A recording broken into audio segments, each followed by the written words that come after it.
लाडक्या बहीण योजनेसाठी सरकार सक्षम असून वित्त विभागानं चिंता वर्तवल्याची बातमी खोटी असल्याचा दावा अजित पवार यांनी केला आहे। पाहूया हा रिपोर्ट।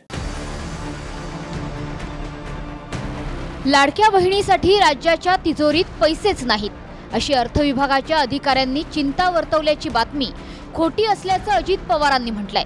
माध्यमांनी वस्तुस्थिती न तपासता कपोलकल्पित बातम्या न देण्याचं आवाहन त्यांनी केलंय। काल दैनिक टाइम्स ऑफ इंडियानं अर्थ विभागानंच लाडकी बहीण योजनेवर चिंता वर्तवल्याचं वृत्त दिलं होतं। लाडक्या बहिणीला वर्षाला 46,000 कोटींचा खर्च होईल। सध्या राज्यावरचं कर्ज आणि घोषित योजनेसाठी निधी आणायचा कुठून अशी चिंता वित्त विभागाच्या सूत्रांनी वर्तवली होती। यावर अर्थमंत्री अजित पवार म्हणालेत की माध्यमांनी बिनबुडाच्या बातम्या देऊ नयेत। महिलांचं स्वावलंबन आणि सर्वांगीण विकासासाठी लाडकी बहीण योजना राबवण्याची सरकारची तयारी असून महाराष्ट्रासारख्या आर्थिक संपन्न राज्याला एवढी रक्कम खर्च करणं शक्य असल्याचं ते म्हणतायत। कालच वित्त विभागाच्या कोणत्या अधिकाऱ्यांनी अशी बातमी दिली यावरून मुख्यमंत्री एकनाथ शिंदेंनी इशारा दिला होता। त्याच्या दुसऱ्याच दिवशी अर्थमंत्री अजित पवारांनी हे स्पष्टीकरण दिलंय। कोण अधिकारी काय बोलतो त्याची तर आम्ही माहिती घेऊच आणि परंतु सरकार म्हणून ही जबाबदारी आमची आहे आणि ज्या योजना आम्ही केल्यात याचे पैसे आमच्या लाडक्या बहिणींच्या खात्यामध्ये आणि त्याचबरोबर शेतकऱ्यांना त्याचा लाभ युवकांना त्याचा लाभ देण्याचं काम सरकार करेल आणि सगळे पैशाची तरतूद केलेली आहे। मात्र ज्यावेळी अर्थसंकल्पात अजित पवारांनी लाडकी बहीण योजना मांडली त्यावेळी फक्त 3 महिन्यांसाठीचीच तरतूद केल्याचं समोर आलं।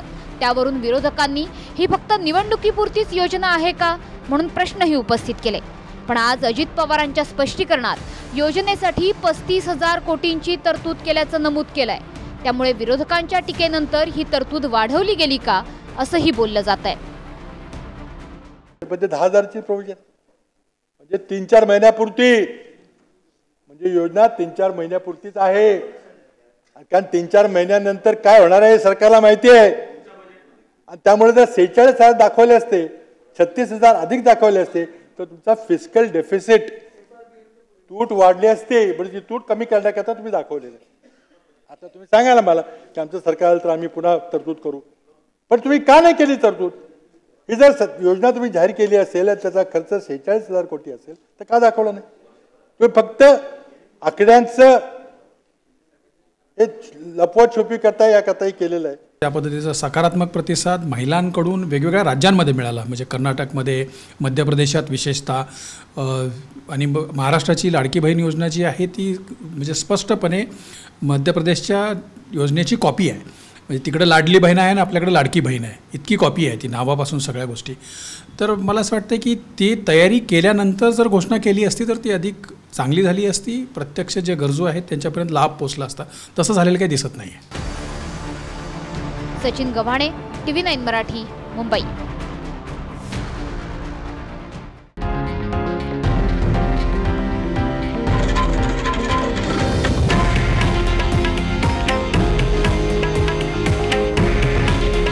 हे आहे देशातील नंबर 1 न्यूज नेटवर्क आणि आपण पाहत आहात TV9 मराठी। काळजी तुमची, हित महाराष्ट्राचं।